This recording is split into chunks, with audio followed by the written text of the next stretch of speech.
भूले। मुरली बहुत ही कंजूस था। अगर कोई उसके पास आता तो उसके मतलब के अनुसार ब्याज वसूल करता। और एक दिन, सुन, तौलिया लेकर आ, नदी में नहाने जाना है। अरे आपके पास में है तब भी लाकर देना पड़ता है। वह सब ठीक है, सीताराम सुबह से आपसे मिलने को कह रहा है, कुछ जरूरी बात करनी है कह रहा है। ऐसी कौन सी बात है? मुंह खोलकर वापस पैसे तो नहीं मांगेगा ना? हर कोई आकर मेरे घर के पास खड़े रहेगा तो मैं किसके पास जाऊंगा? देखता हूँ आखिर क्या जरूरी बात है। अगर कुछ पैसे मांगे तो दे दीजिएगा, बेचारा हमारे खेतों में बहुत सालों से काम कर रहा है। पैसे वैसे मांगेगा तो मैं नहीं दूंगा, मुफ्त में संभाल रहा है क्या? उसके पेट के लिए हमारे खेतों को उसने किराए पर ले रखा है। तू सभी को मेरे पीछे लगवाकर हमारी पूरी जायदाद धीरे धीरे खत्म करने पर लगी हो। ठीक है, मैं जाकर नदी में नहाकर आता हूँ।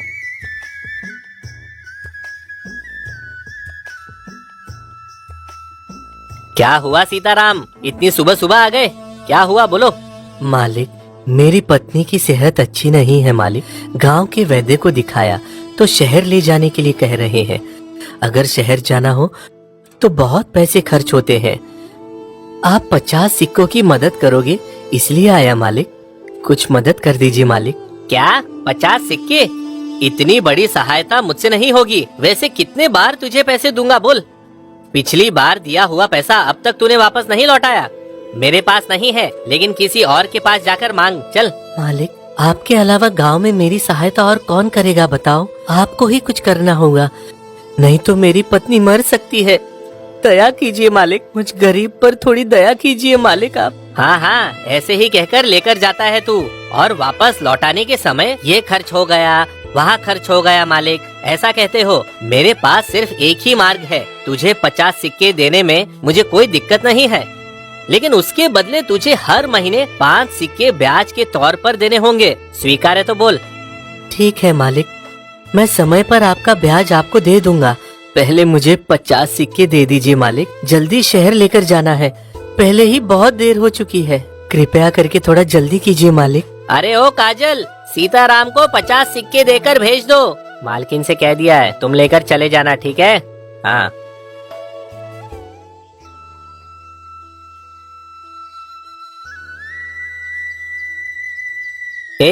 मेरे वापस लौटकर आने तक किसी को भी अंदर मत भेजना। जिसे देखो वो घर के अंदर आ जा रहा है, ये चाहिए वो चाहिए, सबका दुख सुन के मर जाऊंगा एक दिन। ठीक है मालिक, किसी को अंदर नहीं आने दूंगा, आप जाकर आओ। इस तरह मुरली नदी में नहाने जाता है।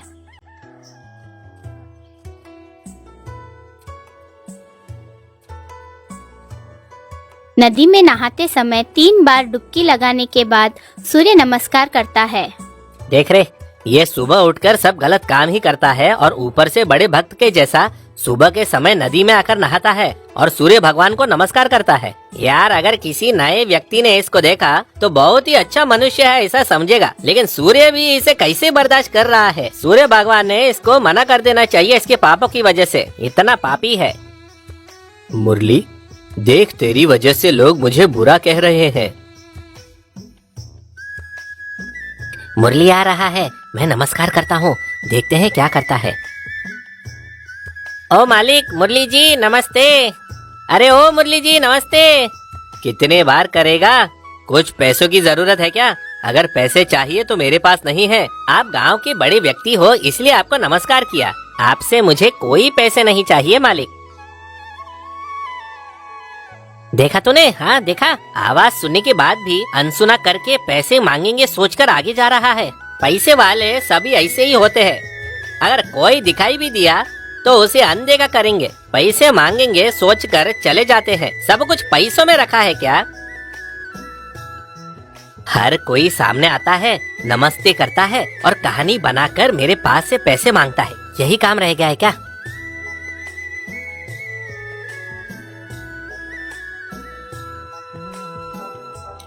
ए, रुक रुक, कहाँ जा रहा है? चल जा, इस तरफ मत आ। क्या रे, पागलों जैसी बातें कर रहा है? पागल हो गया है क्या? किसी को भी घर में मत आने देना कहा तो मुझे ही घर में नहीं आने देगा। चल हट बाजू। कौन रे पागल? अंदर जाकर मेरे मालिक का पूरा पैसा लूटने की सोच रहे हो और ऊपर से मेरे मालिक की तरह हूबहू तैयार होकर आते हो। मैं तैयार होकर क्यों आऊंगा? तू सच में पागल हो गया है क्या? मेरे जाने के बाद तेरे सर पर जोर से नारियल गिरा था क्या? हाँ? ज्यादा नाटक मत कर। इधर से जाता है या नहीं, या फिर मार खाएगा? हाँ? मुझे मारेगा तू? तुझे इसी समय काम पर से निकालता हूँ। चल जा इधर से, जाकर भटकते रहे जा। मुझे काम पर से सिर्फ मेरे मालिक निकाल सकते हैं, वो अंदर ही है। मुझे फिर से पागल कहा तो तुझे कारागार में डाल दिया जाएगा। अब चुपचाप निकल यहाँ से, नहीं तो सच में कारागार में डाल दूंगा। चल निकल। क्या तुम्हारे मालिक घर में है?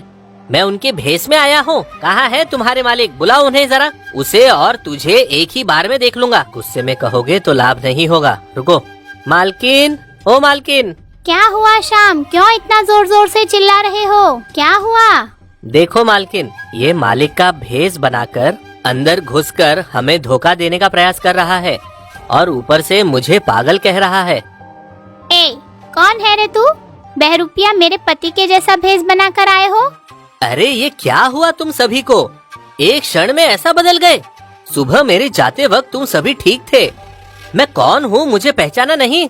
मैं मुरली हूँ, तुम्हारा पति। क्या तुम मेरे पति हो? तुम भेष बदल कर आए हो? मैं पहचान नहीं पाऊंगी मेरे पति को। मेरा पति मेरे घर में है। कौन है वो? किधर है? एक बार बुलाओ उसे। मेरे भेष में आकर वही तुम्हें धोखा दे रहा है। बुलाओ उसे। ठीक है, रुक जाओ। ओ जी, एक बार यहाँ आओ तो। यह कोई धोखेबाज लग रहा है।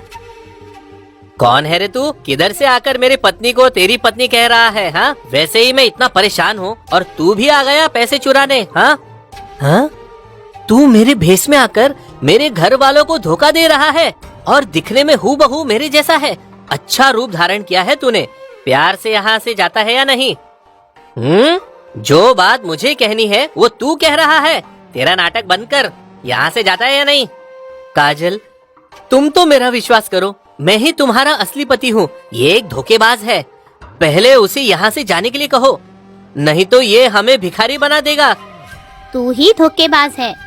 मेरे पति के बारे में मुझे समझाने की जरूरत नहीं है। तू यहाँ से जाता है या नहीं, या फिर गांव के सरपंच से तुम्हारी शिकायत करूँ? तू क्या मेरी शिकायत करेगी? मैं ही जाकर गांव के सरपंच से शिकायत करता हूँ। अभी इसी समय करता हूँ। हाँ हाँ, जा जा। अगर उनके पास तू गया तो वो तुझे जरूर कारागार में डाल देंगे। हाँ हाँ, मैं भी देखता हूँ हम दोनों में से कौन कारागार जाएगा। तभी मुरली वहाँ से गांव के सरपंच के पास जाता है।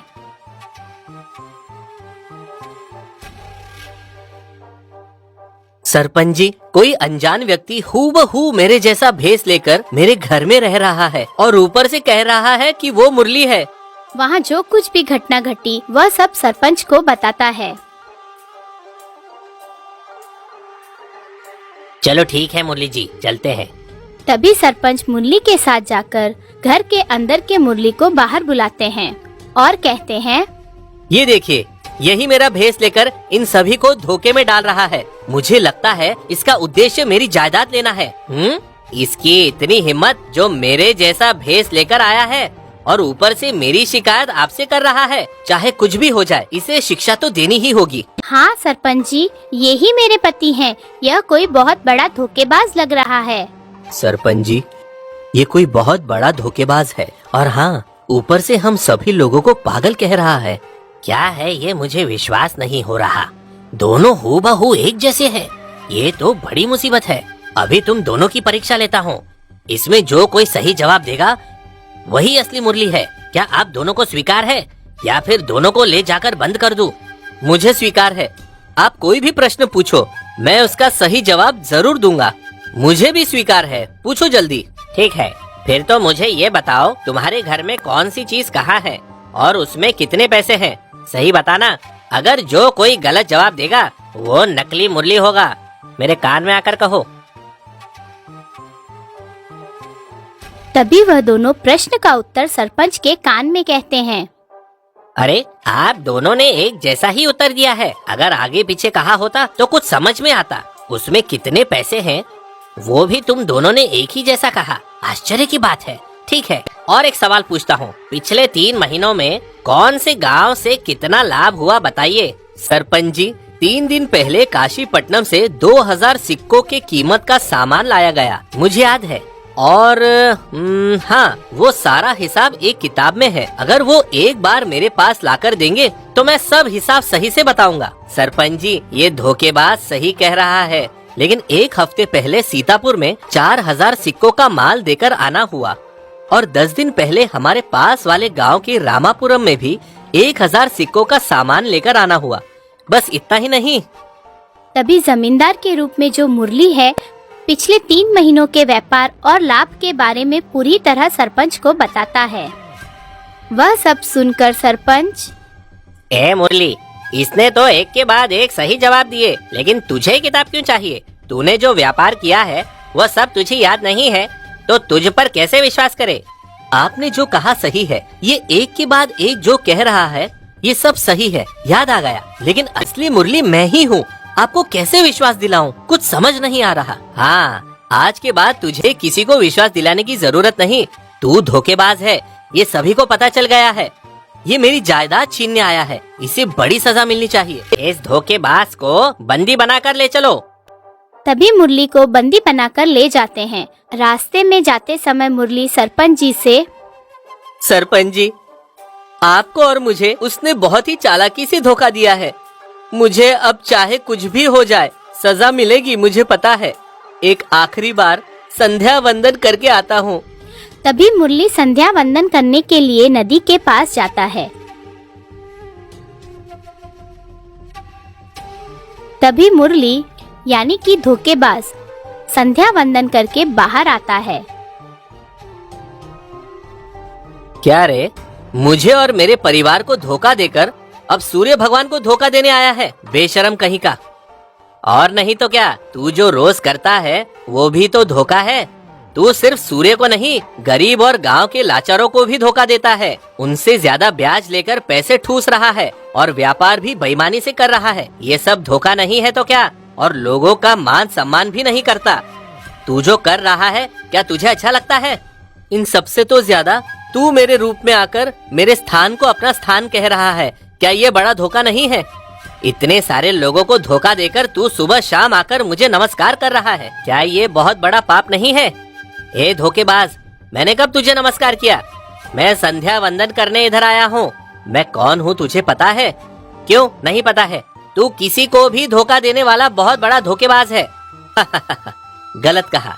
तू हर रोज सुबह और शाम को आकर संध्या वंदन करने के लिए मुझे देखकर बहुत मंत्र पढ़ता है। मैं ही हूँ सूर्य भगवान। क्या तुम सूर्य भगवान हो? तो फिर क्यों मुझे इतना बड़ा धोखा दिया? देखा मुरली, तूने तेरी आशा पूरी पैसों पर रखी।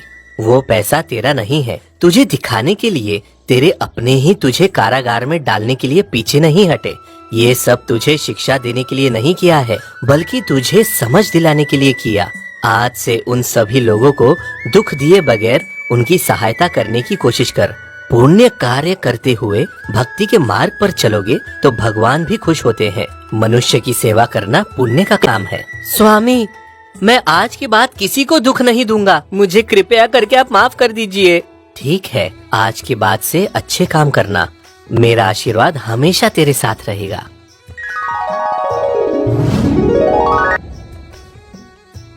तभी सूर्य भगवान के कही हुई सारी बातें गांव के सरपंच को विश्वास दिलाकर न्याय के तरीके से व्यापार करते हुए शांति वाला जीवन जीता है।